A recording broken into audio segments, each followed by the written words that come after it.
Existe filosofia nas obras de Machado de Assis? Existe para dar em vender. Machado, um realista cético ou um espiritualista romântico? Tô mais para realista cético. A literatura deve ser lida ao pé da letra? Não, porque a literatura tem espírito também. Os personagens machadianos refletem bem a condição humana? Por isso ele é um grande clássico.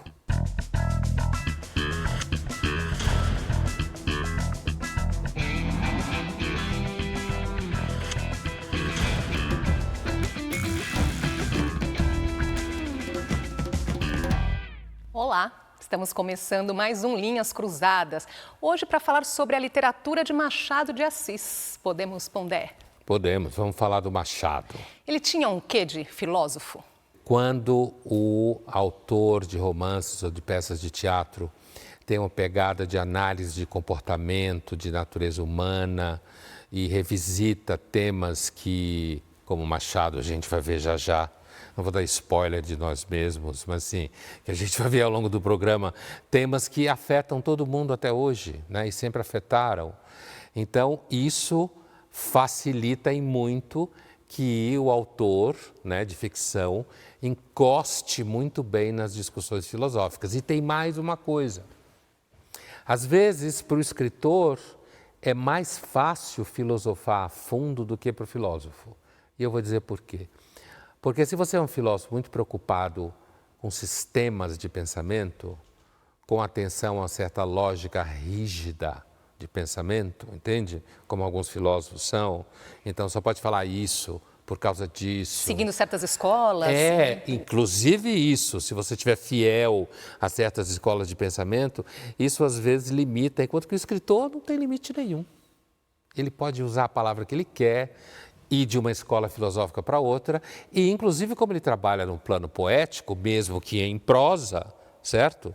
Criativo, então ele pode ser muito mais criativo do que o filósofo, e isso às vezes faz dele melhor filósofo. Então, por ter essa liberdade, ele se colocava também como crítico à filosofia ou era um consumidor da filosofia? O Machado? Então, o Machado, ele é claramente cético, né? Na obra dele. Vários exemplos que a gente vai ver aí. Ele, às vezes, não só às vezes, chega a ser um cético cínico, que nem todo cético é cínico, mas o Machado chega a ser cínico muitas vezes. E nesse movimento, né, por exemplo, ele é um grande crítico do positivismo republicano, por exemplo. Ele olha para o positivismo republicano claramente como uma coisa que a gente vê até hoje no Brasil lá vem uma moda da Europa. No caso específico, qual era a moda? O positivismo republicano, né? Então você vê aí uma crítica bastante contundente à política. Ao vencedor as batatas, essa é uma frase icônica do livro Quincas Borba, de 1891. O personagem filósofo sintetiza a teoria ficcional do humanitismo. Vamos ver um trecho do filme de 1987 que mostra esse momento. Mas, humanitas, o homem tem fome, precisa comer. Daí então a guerra, que, segundo os meus princípios, não é a destruição, e sim a conservação.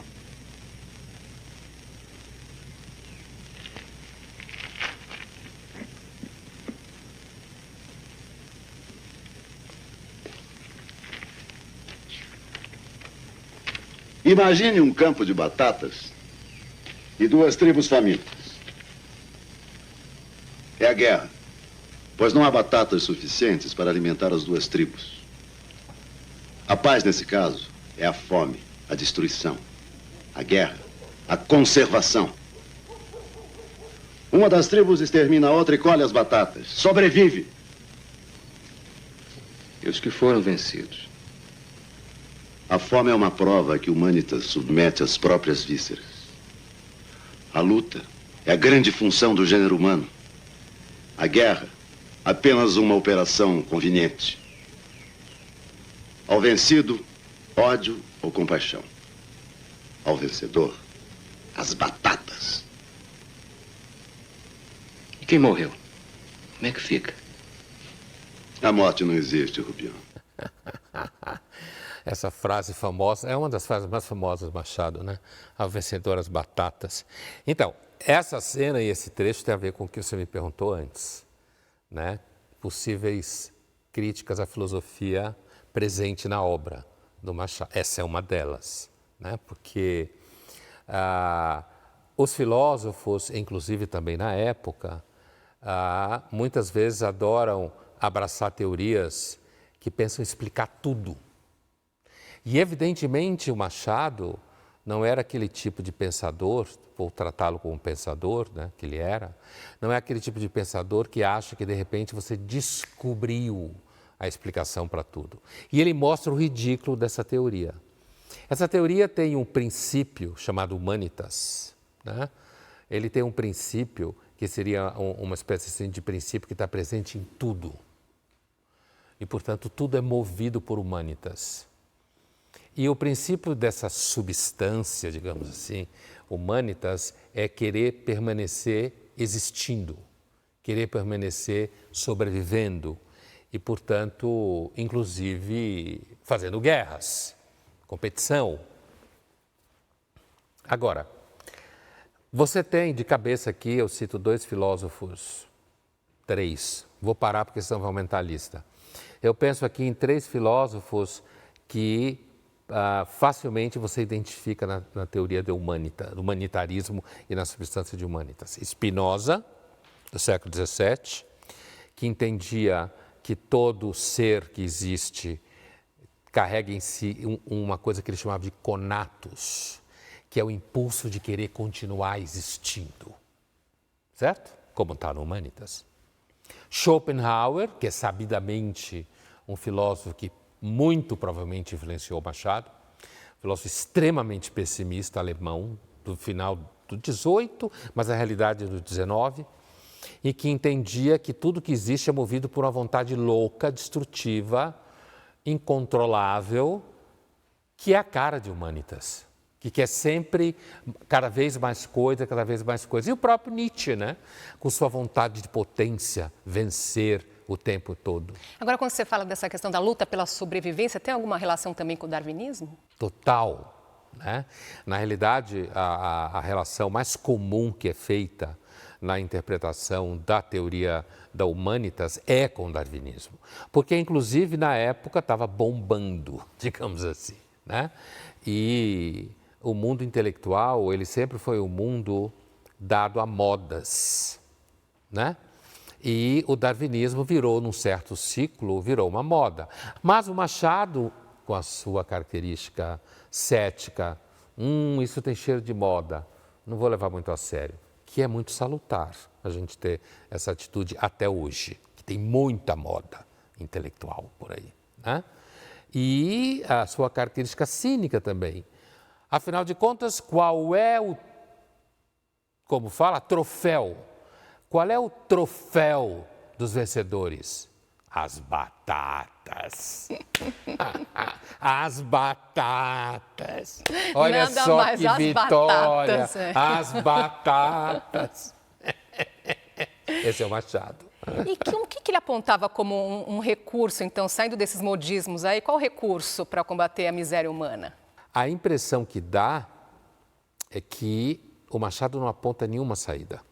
Uma saída que aparece na obra dele em alguns personagens, principalmente no começo do período dele, no começo da carreira dele, melhor dizendo, da obra dele, é um certo romantismo. Então, assim, e romantismo no sentido vinculado ao amor romântico. Como se o amor romântico pudesse ser levado em conta como uma forma de você ter uma vida mais feliz, mais autêntica, como se diria hoje, não se apegar só a bens materiais. Mas isso é completamente ultrapassado dentro da própria obra dele. Quer dizer, o Machado ele vai caminhando e ele vai ficando cada vez mais cético, cada vez mais cínico. Alguns, inclusive, o acusam de niilismo mesmo, né? De não acreditar em nada, achar que não tem nenhuma saída. Mas eu acho que o Machado não discordaria da ideia de que se você observar o comportamento humano, mantiver uma certa distância das grandes fés e grandes causas, você pode ser um pouco menos miserável. E uma das respostas pode estar justamente no cão Quincas Borba, que leva o nome também do protagonista. Então, qual que é a simbologia disso, dele ter o nome do protagonista? Ter o nome do filósofo. Exato. Né? E tem uma questão ali que é a herança está vinculada a cuidar do cão. Certo? Quincas Borba. Herdar o cão junto com a herança e cuidar do cão. É claro que se a gente estivesse lendo, se o Machado vivesse hoje, que é uma frase absurda, porque não existe esse tipo de coisa. O Machado não seria o Machado se vivesse hoje. Mas o que eu quero dizer é o seguinte, muita gente talvez dissesse que o Machado estava dizendo que, na realidade, um cão é um ser muito melhor do que os seres humanos, né? E que, portanto, a gente deve tomar conta do cão e o cão vale muito. Mas eu entendo, saindo dessa chave de interpretação que eu considero um pouco ridícula e anacrônica, porque o Machado não vive hoje, eu entendo que há sim, nessa coisa de passar o nome do filósofo para o cão, primeiro uma certa diminuição da arrogância da ideia de um filósofo.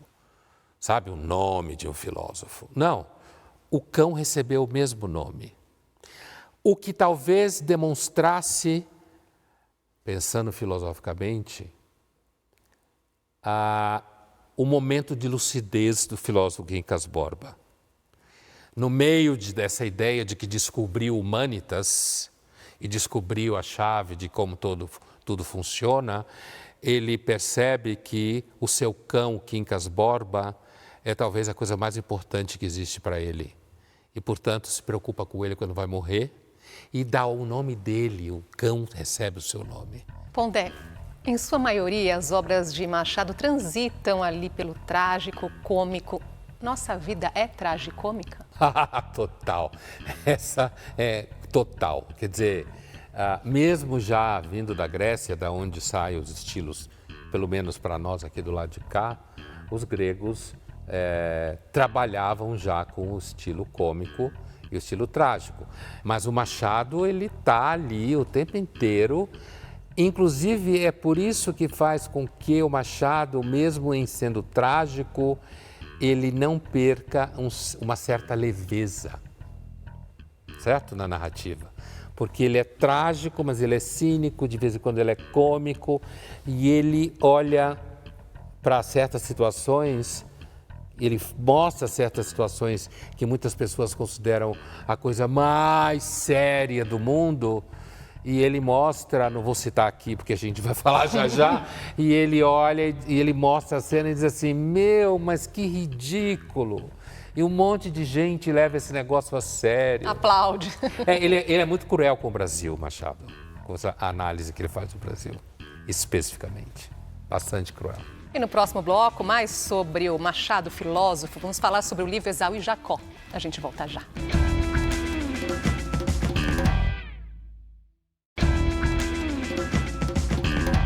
Voltamos com Linhas Cruzadas e hoje nossa conversa é sobre a filosofia nas obras de Machado de Assis. No livro Esaú e Jacó, o autor, com uma narrativa irônica, aborda os problemas da sociedade e do indivíduo. Um traço evidente é a briga entre os irmãos gêmeos Pedro e Paulo. Nós vamos às ruas saber se a disputa entre irmãos existe ou se esse é um amor incondicional. Vamos ver. Pode haver amor incondicional entre qualquer pessoa, quaisquer duas pessoas. Não importa se tem dinheiro, se tem herança.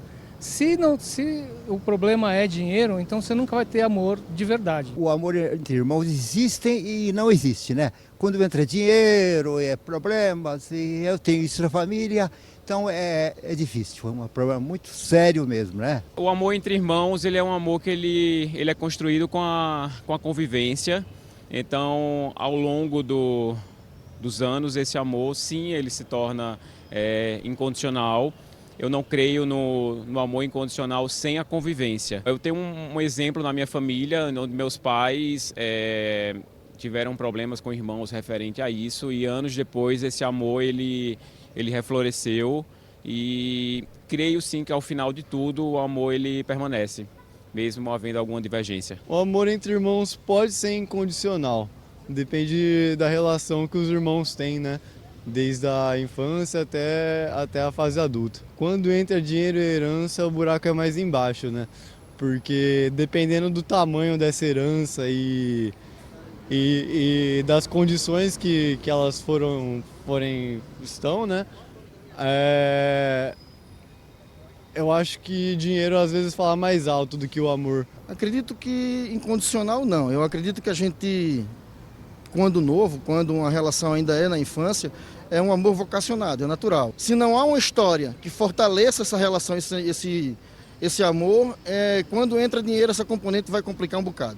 E aí realmente entra em xeque o que foi esse histórico de relação e de respeito ao longo da vida. Então, quando entra dinheiro, quase todo mundo Todo falou, mundo citou ferrou, dinheiro. né?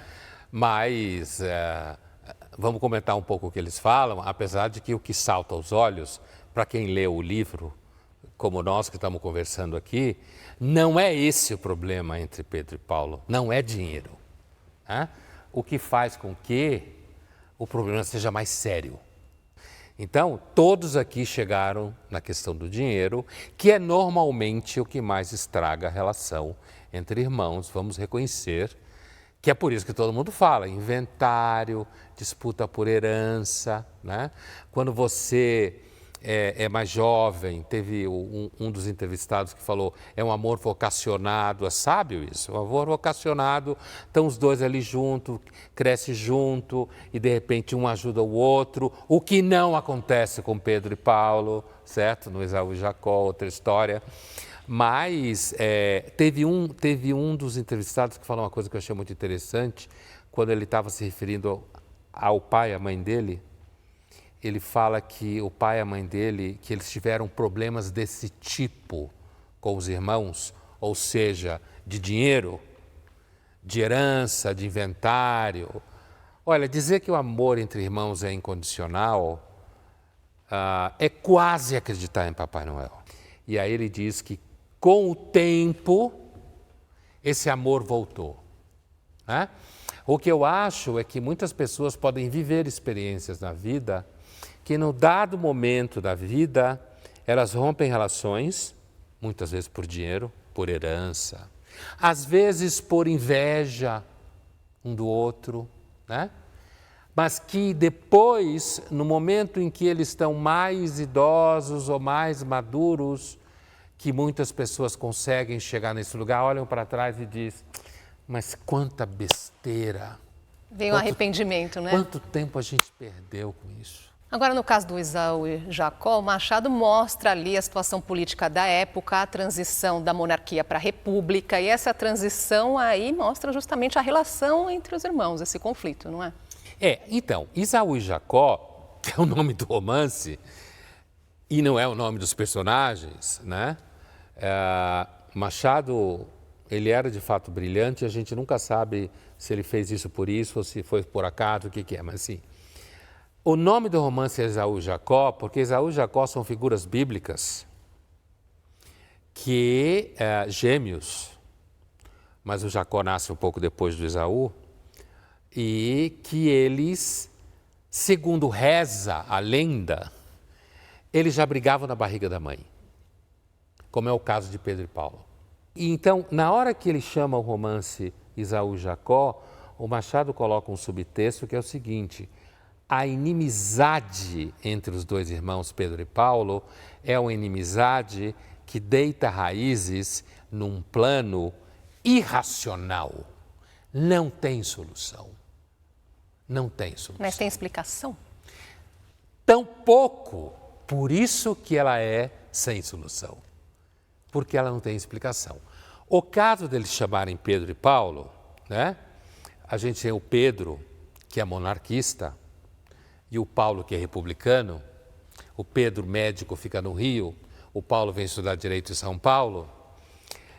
Aí também tem um outro detalhe interessante, Andresa, que é o seguinte: na tradição apostólica do cristianismo antigo, dos primeiros séculos, o Pedro esteve sempre associado à ideia de que para você ser cristão, portanto seguir Jesus Cristo e tal, antes você teria que seguir os mandamentos judaicos, ou seja, você teria que ser judeu antes de ser cristão.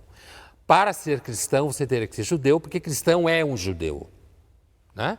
É importante lembrar que nessa época, ser judeu não tinha a ver com essa coisa de nascer em família de judeu, era uma religião que qualquer um podia se converter, é isso que eu quero dizer.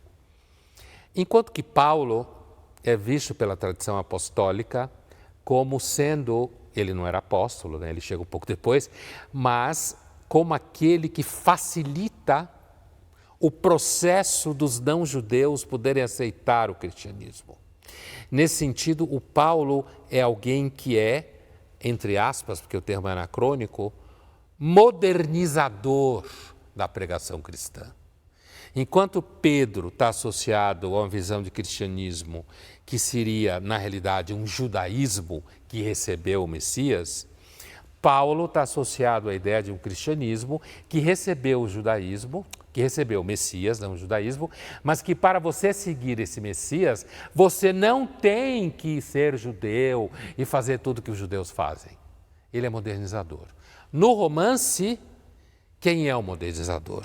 É o Paulo, republicano. Quem é o conservador? É o Pedro, monarquista.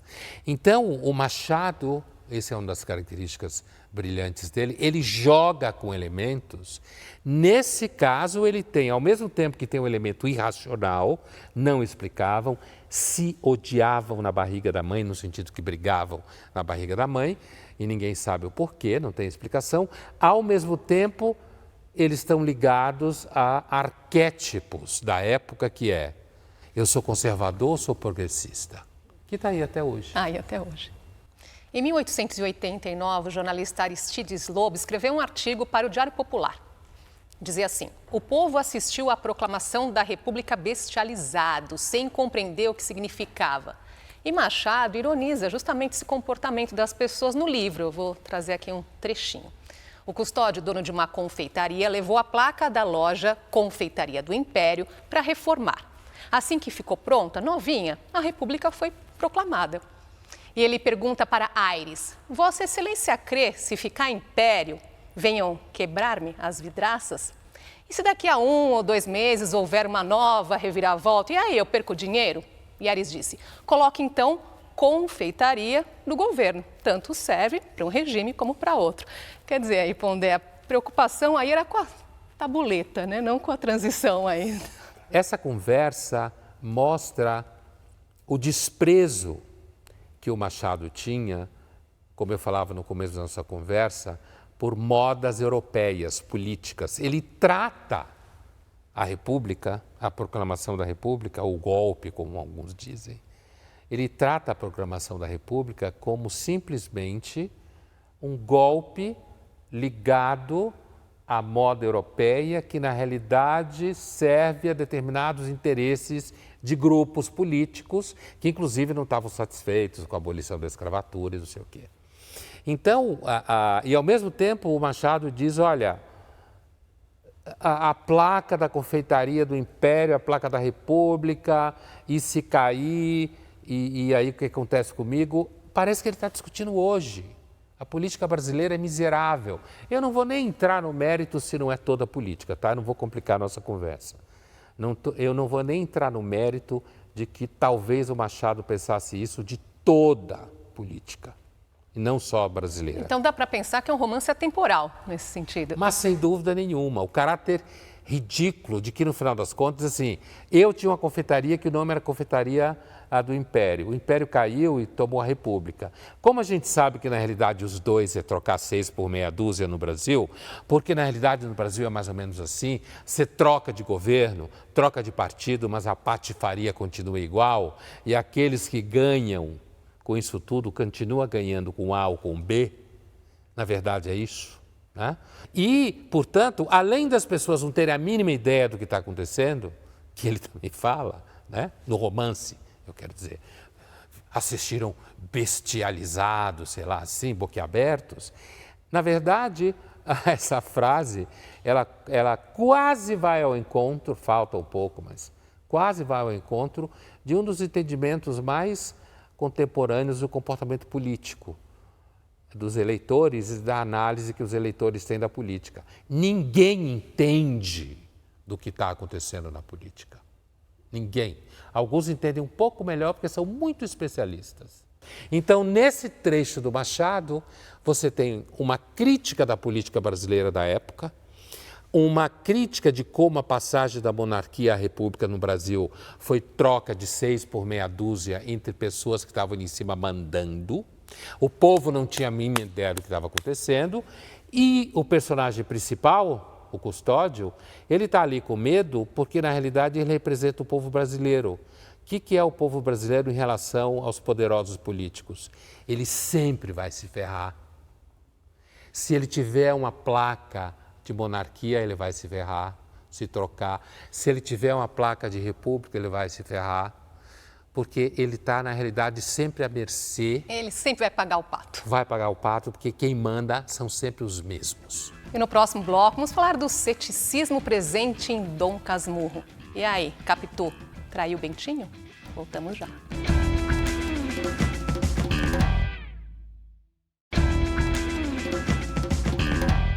Estamos de volta e hoje nossa conversa é sobre a filosofia nas obras de Machado de Assis. Vamos falar agora sobre um dos maiores romances do autor, Dom Casmurro, e a constante incerteza do personagem narrador Bentinho. A dúvida sobre a fidelidade de Capitu a Bentinho paira durante toda a leitura. Aliás, um ciúme. Em um trecho, ele escreve sobre ela: uma noite perdeu-se em fitar o mar, com tal força e concentração que me deu ciúmes. Ciúmes do mar. Ele era muito ciumento, né? O Bentinho desde o começo da narrativa, ele que será o Dom Casmurro, né? O Bentinho, ele é um menino muito inseguro, né? Que alguém poderia descrevê-lo como alguém que viveu na barra da saia da mãe, né?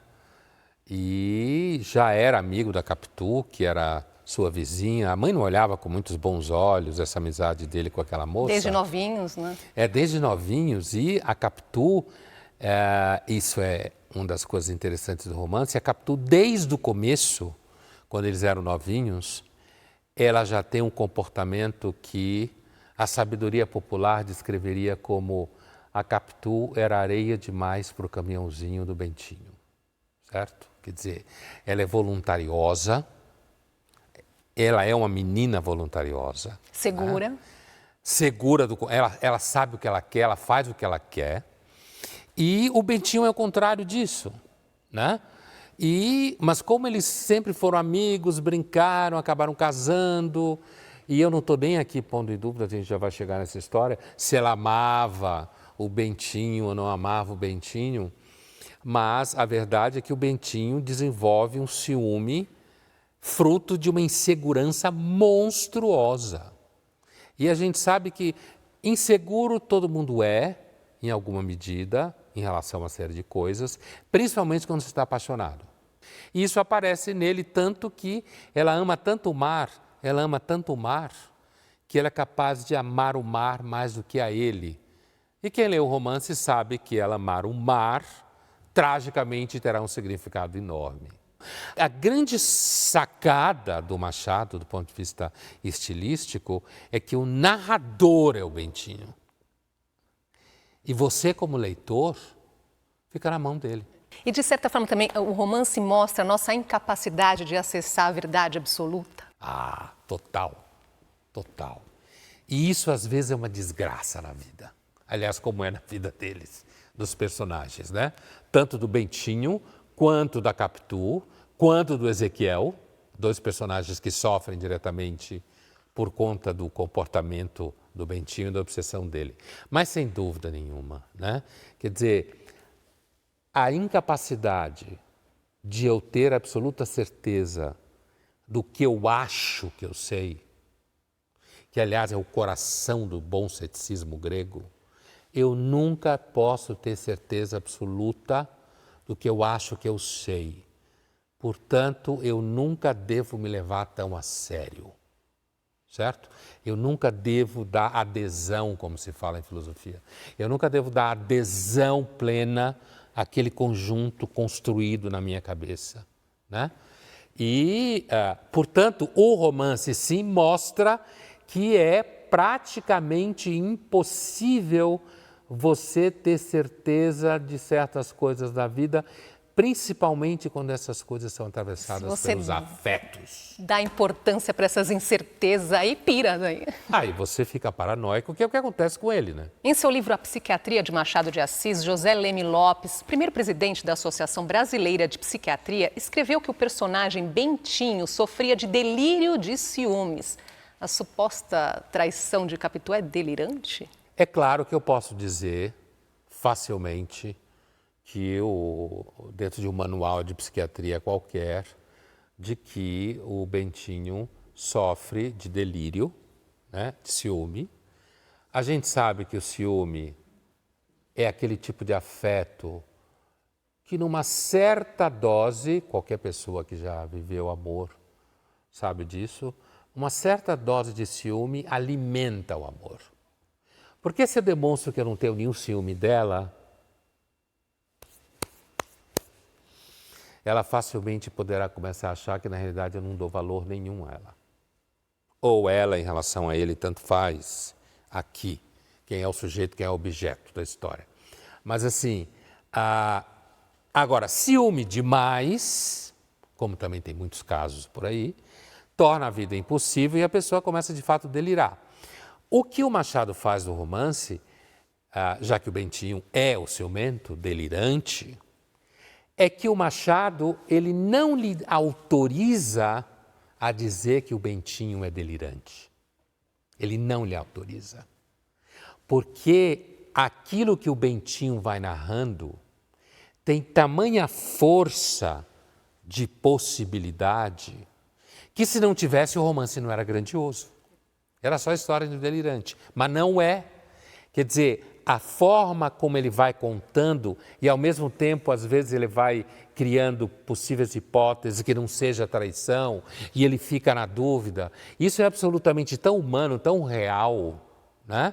Que eu não acho que dizer que o Bentinho sofria de delírio de ciúmes resolve o problema do romance, que é ele entrega para você um romance que você não tem como dizer se a Capitu traiu ele ou não. E é isso que torna tão fantástico, né? É isso que o torna tão fantástico, é. Várias agências de detetives particulares investigam casos de infidelidade no mundo todo. Aqui no Brasil, o preço de uma investigação conjugal varia, mas pode custar até R$12 mil. Mas será que o brasileiro é infiel? Vamos ver o que dizem os especialistas.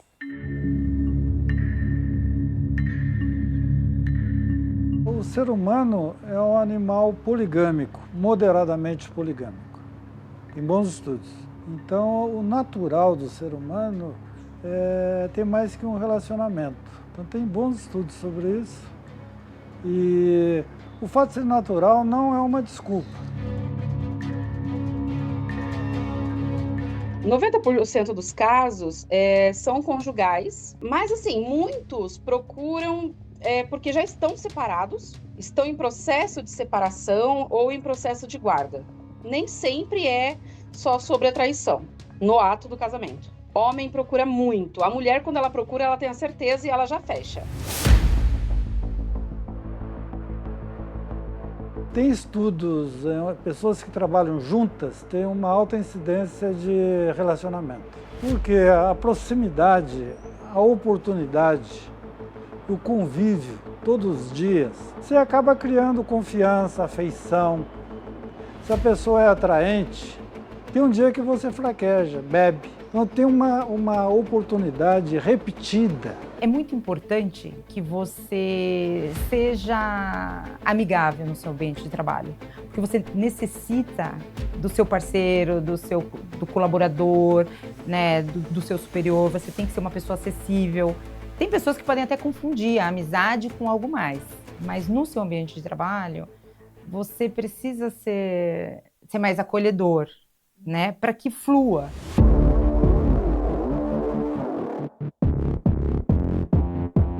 A instituição que tem um compliance ativo, ela sempre é orientada e ela deve treinar os seus colaboradores. para que esse tipo de comportamento não ocorra no ambiente de trabalho. Porque é desgastante, porque acaba prejudicando a imagem daquele colaborador. O que é orientado é que os problemas pessoais, eles não devem ser tratados no ambiente de trabalho. A traição é sempre mais severa com as mulheres. Tem estudos em 160 e tantas culturas onde a diferença na punição da traição tem cultura que é igual. Onde a diferença é desfavorável à mulher é punida mais severamente. Eu falo que hoje a palavra eu te amo é superficial. Todo mundo fala, mas o sentir é diferente. Amor de homem e mulher existe até o momento que acaba o respeito. Que a maior parte das relações hoje é quando acaba o respeito. Eu acho que é uma troca. O amor é uma troca. Você ama, eu te amo. É assim que funciona.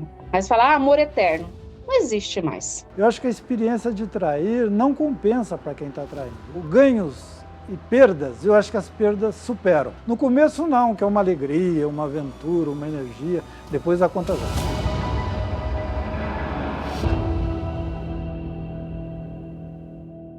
Na verdade, às vezes a diferença, pensando inclusive no que fala a responsável por compliance, às vezes a diferença entre você cometer uma infidelidade ou não, inclusive no ambiente de trabalho, que com compliance ou sem compliance continua sendo o lugar onde mais as pessoas são infiéis, certo? Por quê? Porque, como diz o psicólogo, convive todo dia.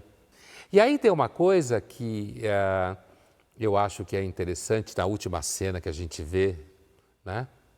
Às vezes a diferença entre você ser infiel ou não é quando no final de um dia de trabalho, seja ele qual for, e que alguém que claramente você sabe que você considera essa pessoa interessante e ela também te considera interessante, e se ela vira para você e diz assim: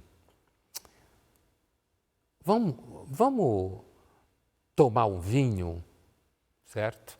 Se você aceitar sentar, então, agora num lugar legal para discutir o dia de trabalho, você está um passo da infidelidade.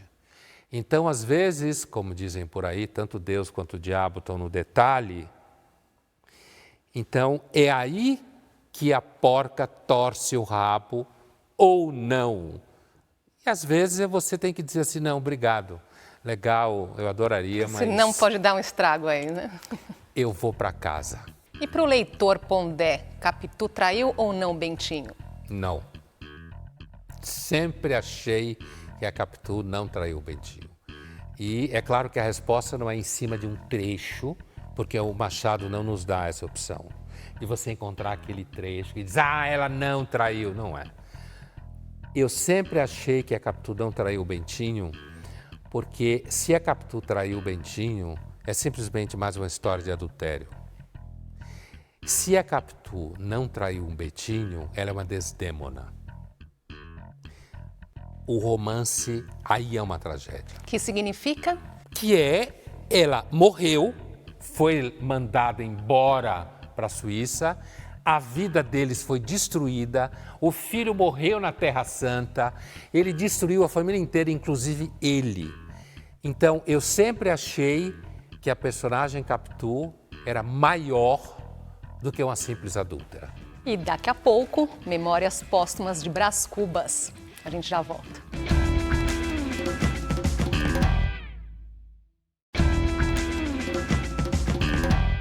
Voltamos a conversar sobre Machado de Assis e a filosofia em sua literatura. O filósofo alemão Arthur Schopenhauer defendia que sofrimento é intrínseco à vida humana e ligado ao egoísmo. Já Blaise Pascal dizia que a natureza humana é marcada por contradições e o ser humano é grande e miserável. Pensando nisso, qual que é o papel do pessimismo no livro que nós vamos abordar agora, Pondé?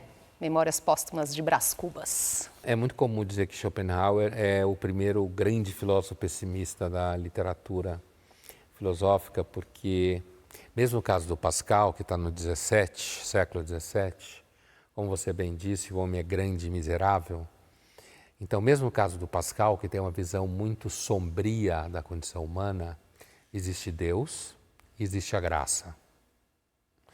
Portanto, alguns se salvam, não todos necessariamente, mas isso não significa que nem todos possam buscar a salvação. Se existe Deus, nem tudo está perdido. Percebe? Quer dizer, o Schopenhauer, no século XIX, ele rompe com uma tradição muito importante na filosofia, que é o seguinte: achar que mesmo que esteja ruim, a gente consegue acertar o jeito de fazer com que não fique ruim. Então, se o princípio, de alguma forma, como dizia o Platão, só o bem é abundante, o mal é mesquinho, então o mal não é capaz de gerar nada. Portanto, a origem tem que ser o bem. É claro que os cristãos leem isso e acham que o Platão é cristão sem saber e tal. Schopenhauer, ele faz um corte em que ele diz: tudo que existe, existe movido e criado por um princípio que é uma vontade louca, irracional, eternamente insatisfeita, destrutiva, humanitas, que quer sempre sobreviver o tempo todo, que quer sempre vencer e nunca está satisfeita com o que tem. E aí você olha para um lado, olha para o outro no Schopenhauer, não tem saída. O princípio já é torto, que é a tal vontade, né? E aí ele vai dizer, uma saída é, por exemplo, a criação artística, mas não significa muita coisa, e a outra é você virar um monge que reprime a vontade em você, mas que você não vai viver coisa nenhuma. E o pessimismo em Brás Cubas? Onde está o pessimismo no romance Brás Cubas? O pessimismo está em cima do personagem Brás Cubas, do trajeto dele, do comportamento dele. É como se Machado estivesse dizendo, olha aí o que é o homem. Olha esse traste, esse sujeito que o pai já tentava fazer com que ele servisse para alguma coisa, um sujeito que nunca conseguiu, inclusive, estabelecer vínculo amoroso, romântico de fato, com mulher nenhuma, que dispensa uma mulher bonita e interessante porque ela é coxa, certo? Então, assim, um sujeito que é absolutamente raso, superficial, né? Então, não é tanto que o personagem vai se revelar pessimista no final, né? Mas quando você olha o pessimismo, o famoso final do Brás Cubas, quando você olha o pessimismo final do Brás Cubas, você fica em dúvida se ele está enunciando uma máxima que o Machado pensaria sobre a humanidade, ou simplesmente ele está de novo sendo egoísta e preguiçoso e buscando uma desculpa chique para isso. Vamos ilustrar um pouquinho nossa conversa? Vamos ver um trecho do filme baseado no livro Memórias Póstumas de Brás Cubas, protagonizado por Reginaldo Farias. Anda visitando defuntos? Ora, defuntos. Ando a ver se põe os vadios para a rua. Como todos já sabem, esses eram meus últimos momentos. Mas ainda pude fazer um pequeno balanço de minha vida. E cheguei à conclusão de que se não alcancei a celebridade com a invenção do emplastro, não fui ministro, não conheci o casamento, é também verdade que ao lado dessas faltas, tive a sorte de não comprar o pão com o suor do meu rosto. Somadas essas duas coisas, a minha sorte e as minhas negativas, pode-se imaginar que não houve excessos, nem carências, e que saí quite com a vida. Mas não. Tenho um pequeno saldo positivo. Não tive filhos. Não transmiti a nenhuma criatura o legado de nossa miséria.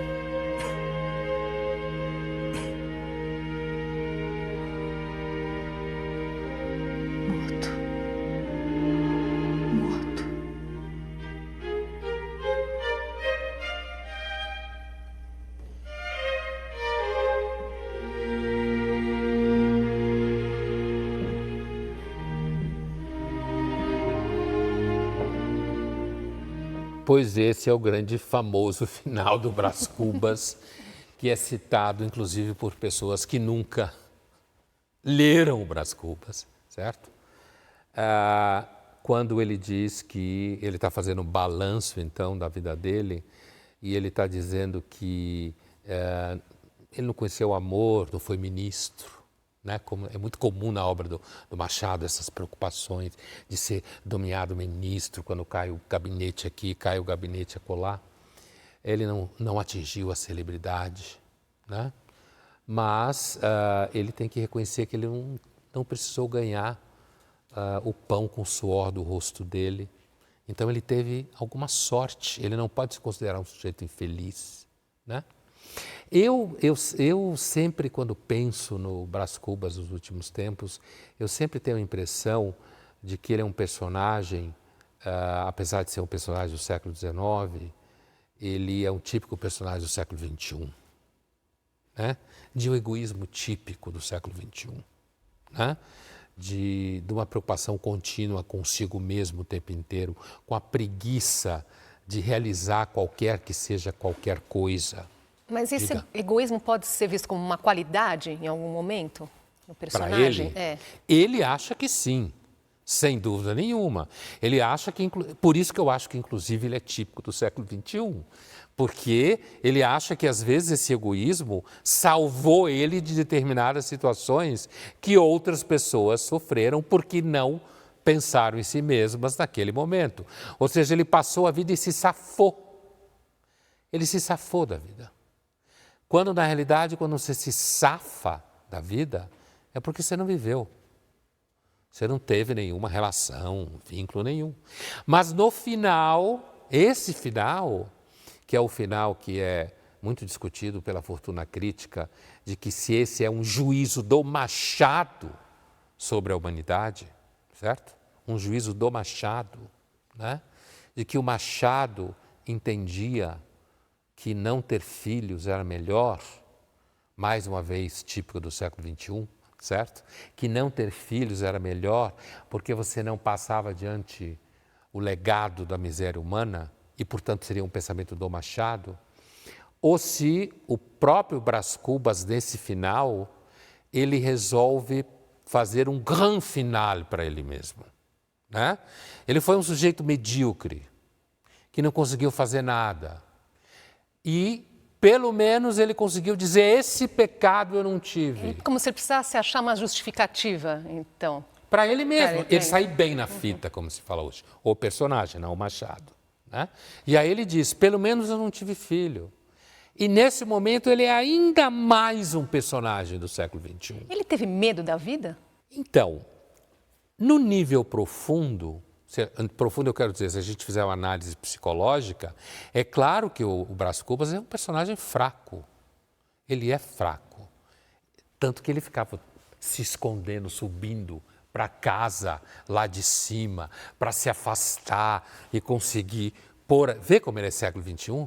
Então, de repente ele ia para casa lá em cima e ficava longe da cidade para pôr as ideias dele em ordem, porque o mundo era muito demais para ele e ele não conseguia lidar com o mundo, percebe? E agora, voltando a essa afirmação dele final, quer dizer, essa afirmação final, ela é profundamente filha do Schopenhauer, profundamente. Por isso que muita gente acha que é um juízo que o Machado passa na humanidade, né? Que o Brás Cubas, na vida dele toda miserável que ele teve, pelo menos ele fez um favor para a humanidade. Ele não procriou, né? Mas ao mesmo tempo eu posso entender que o Brás Cubas não tendo procriado é que ele fez um favor à humanidade, porque ele não valia nada. Se ele tivesse procriado, que tipo de cuidado e de educação você acha que ele teria dado para o filho? O Brás Cubas, acompanhando o personagem ao longo da história. Que tipo de vínculo, de relação que ele teria estabelecido com a mãe dessa criança? Então, antes de tudo, do Brás Cubas achar que ele, pelo menos, não teve filhos, e não transmitiu o legado da miséria humana, com certeza, ele não tendo filhos, ele não transmitiu o legado da miséria do Brás Cubas para ninguém, certo? Agora fica o juízo, que é uma questão filosófica super profunda, se de fato a humanidade é condenada à danação ou não. Há verdade absoluta na obra de Machado de Assis? Então, como todo grande autor, é inesgotável a possibilidade de você estabelecer uma verdade absoluta. Um juízo sobre se vale a pena a humanidade, como no final do Brás Cubas, né? Se vale a pena o amor, se não vale a pena o amor, como no caso do Bentinho e da Capitu. Mas há algo muito claro no Machado. O método dele de análise da realidade é o método que é não se deixar enganar pela realidade. O Machado é um antídoto contra você se transformar numa pessoa que acha que é muito boa, que tem absoluta certeza das ideias que você tem na cabeça, que você pode ter certeza do que você pensa à sua volta, certo? E se a gente pensar, por exemplo, no caso do Esaú e Jacó, é mais atual do que nunca perceber que a política no Brasil é uma coisa... Essa, até hoje, é um legado de miséria absoluta, né? A política no Brasil. Então, eu diria que ler Machado hoje, antes de tudo, é fundamental, porque no final de um livro de Machado, se você conseguiu acompanhá-lo, você sente cheiro da inteligência. E a inteligência nem sempre faz bem. Como se fala na filosofia acerca da coragem, eu vou fazer uma analogia, não há nenhuma garantia que a coragem vá salvar você, mas ela seguramente garante que você não perde sua alma. A inteligência funciona mais ou menos assim. Obrigada pela sua companhia e até a próxima.